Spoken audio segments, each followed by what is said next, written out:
जमीयत उलेमा हिंद के 34वें अधिवेशन के दूसरे दिन यानी कि आज मौलाना मदनी के सुर थोड़े बदले हुए नजर आए। मौलाना मदनी ने इशारों में बीजेपी से दूरी कम करने की बात कह दी।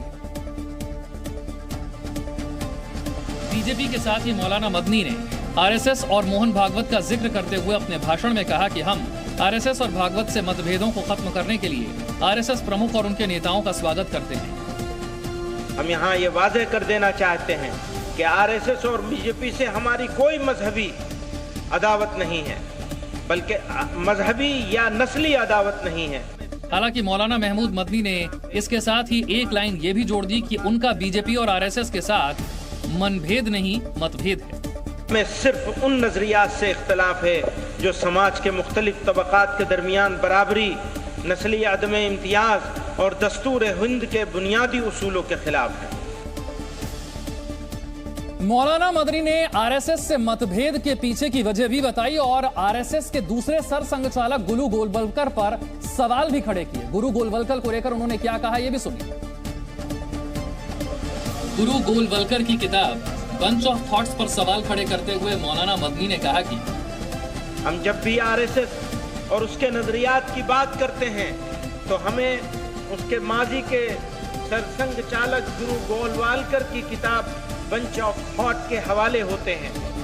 मौलाना महमूद मदनी ने आरएसएस के मौजूदा सरसंघ चालक मोहन भागवत को लेकर नरम रुख दिखाया। हालांकि आरएसएस के मौजूदा कायद के हालिया ऐसे बयानात जो एक कौमी नजरिए, मुत्तहिदा कौमियत और भाईचारे से कुछ मेल खाते हैं, उनको भी पेश नजर रखना चाहिए। मदनी के बयानों से साफ है कि वो आरएसएस के ताजा स्टैंड से सहमत है, लेकिन पुरानी बातों को अभी तक भूल नहीं पाए हैं। दिल्ली के रामलीला मैदान में जमीयत उलेमा हिंद के 34वें अधिवेशन में कई प्रस्तावों पर चर्चा हुई। ये वो प्रस्ताव हैं जिन पर देश के मौजूदा हालात में सबसे ज्यादा बातें होती हैं। जमीयत की ओर से मुसलमानों के खिलाफ चलाए जा रहे हेट कैंपेन को लेकर नाराजगी जाहिर की गई है और इसी के साथ मुस्लिम पर्सनल लॉ से छेड़छाड़ के खिलाफ भी प्रस्ताव पास किया गया है। जमीयत के अधिवेशन में राष्ट्रीय एकता को मजबूत करने पर चर्चा हुई है और इस बाबत भी एक प्रस्ताव लाया गया। इसके अलावा यूनिफॉर्म सिविल कोड के खिलाफ प्रस्ताव पास किया गया है, जबकि देश और दुनिया में बढ़ते इस्लामोफोबिया को रोकने के लिए भी जमीयत ने खाका पेश किया है। जमीयत उलेमा हिंद के अध्यक्ष मौलाना महमूद मदनी के एक दिन पहले दिए बयान पर अब विवाद शुरू हो गया है। दिल्ली के रामलीला मैदान में जमीयत के महाधिवेशन में उन्होंने कई मुद्दों पर चिंता जताई, कई मुद्दों पर सरकार का ध्यान खींचा और कुछ मांगे भी रखी। लेकिन जमीयत के मंच से उन्होंने कुछ ऐसी बातें की जिसमें गंभीर आरोप थे, खासकर अदालत को लेकर कि अदालतें रियासत के दबाव में काम कर रही हैं। सरकार पर हमले की ये तो शुरुआत भर थी। इसके बाद उन्होंने एक ही सांस में कई संस्थाओं पर कई आरोप लगा डाले। आज हमारा मुल्क नफरत और मजहबी तासुब की जद में है। नौजवानों को तामीरी कामों में लगाने के बजाय तखरीब का आलेकार बनाया जा रहा है। मीडिया इश्तिआल फैलाने का सबसे बड़ा हरबा बन गया है। हालांकि उन्होंने माना कि मुसलमान नौजवानों को देश के अंदर और बाहर के कुछ लोग देश के खिलाफ भड़काने और इस्तेमाल करने की कोशिश कर रहे हैं। तलबा की तंजीमों को खास तौर से मुतनब्बह करते हैं कि वह अंदरूनी और बैरूनी वतन दुश्मन अनासिर के यानी इंटरनल और एक्सटर्नल दुश्मनों के बराह रास्त निशाने पर है। उन्हें मायूस करने, होपलेस करने, भड़काने और गुमराह करने का हर हरबा इस्तेमाल किया जा रहा है। यानी कि जमीयत प्रमुख ने सरकार पर गंभीर आरोप लगाने के अलावा अपने अंदर झांकने की कोशिश भी की, लेकिन इस सम्मेलन में मौलाना महमूद मदनी कुछ ऐसा भी बोल गए जिसमें विवाद के साथ ही तंज की भी आहट थी। और यही आहट रामलीला मैदान के मंच से दिए गए उनके भाषण के इस हिस्से में सुनाई पड़ी। जितना ये देश नरेंद्र मोदी और मोहन भागवत का है, उतना ही ये देश महमूद का भी है। मदनी के इस बयान का हर लफ्ज 100% सच है, लेकिन मदनी के इस दावे पर सवाल उठना ही था कि इस्लाम इस धरती का सबसे पुराना मजहब है। वैसे उन्होंने हिंदुस्तान को इस्लाम के पैगंबर का भी देश बताया। ये खुदा के सबसे पहले पैगंबर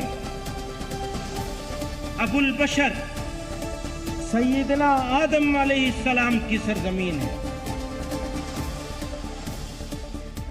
आप यहीं तशरीफ लाए। यह धरती इस्लाम की जाए पैदाइश है। यह मुसलमानों का पहला वतन है।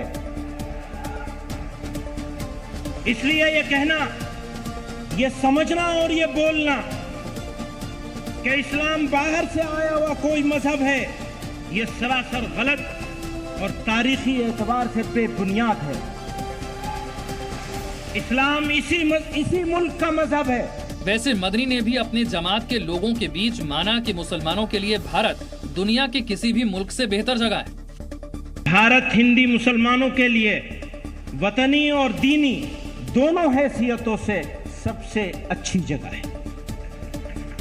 लेकिन साथ ही इस हकीकत का इदराक भी जरूरी है कि अपने ही वतन में रहने का भी एक निज़ाम और सिस्टम है।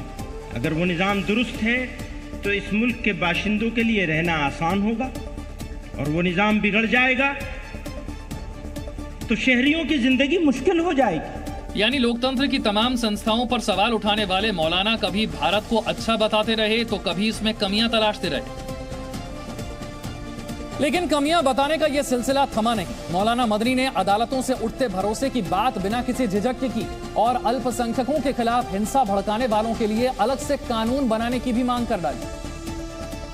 यही नहीं, अदालत पर लगाए गए आरोपों की उन्होंने वजह भी गिनाई। गुज़िश्ता कुछ अरसे से बिलखुसूस बाबरी मस्जिद, तलाक सलासा वगैरह पर और भी बहुत सारे हैं, ये दो का जिक्र में करके वगैरह पर फैसलों के बाद ये तअस्सुर आम हो रहा है कि अदालतें रियासत के दबाव में काम कर रही हैं। यही नहीं, जबरन धर्म परिवर्तन को रोकने के लिए बने कानून भी जमीयत के प्रमुख को रास नहीं आए।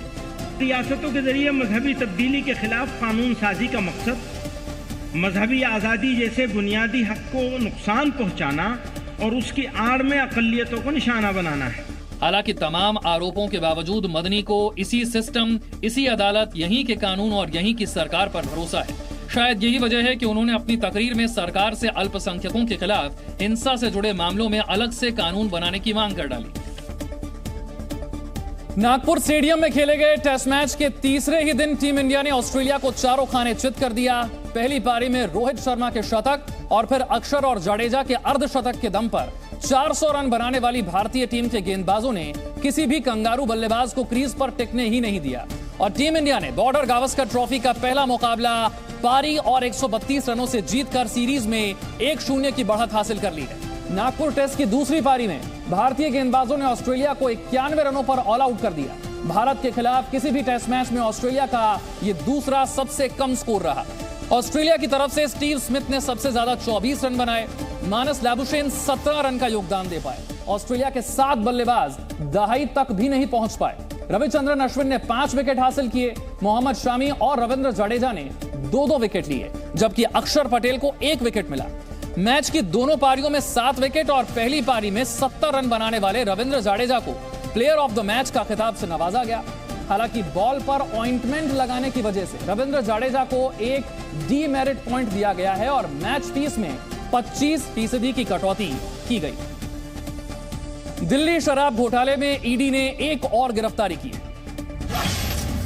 दिल्ली शराब घोटाले में ईडी ने बड़ी कार्रवाई करते हुए वाईएसआर कांग्रेस के सांसद श्रीनिवासुलु रेड्डी के बेटे मगुंता राघव को गिरफ्तार किया है। शराब घोटाले के मामले में ईडी ने अब तक 2 चार्जशीट दायर की है और कुल 9 लोगों को गिरफ्तार किया है। हैदराबाद में गृह मंत्री अमित शाह ट्रेनी आईपीएस अधिकारियों की पासिंग आउट परेड में पहुंचे। दीक्षांत परेड में कुल 195 अधिकारी शामिल रहे, जिनमें से 29 अधिकारी दूसरे देशों के थे। बेंगलुरु में 13 फरवरी से शुरू होने जा रहे एरो इंडिया शो से पहले वायुसेना ने जोरदार रिहर्सल की। 13 फरवरी को पीएम मोदी इस एरो शो का औपचारिक उद्घाटन करेंगे। दिल्ली के करोलबाग इलाके में स्थित पंजाब नेशनल बैंक की ब्रांच में आज सुबह भीषण आग लग गई। घंटों की मशक्कत के बाद फायर ब्रिगेड की 15 गाड़ियों की मदद से आग पर काबू पाया गया। फिलहाल आग लगने की वजह की जांच जारी है।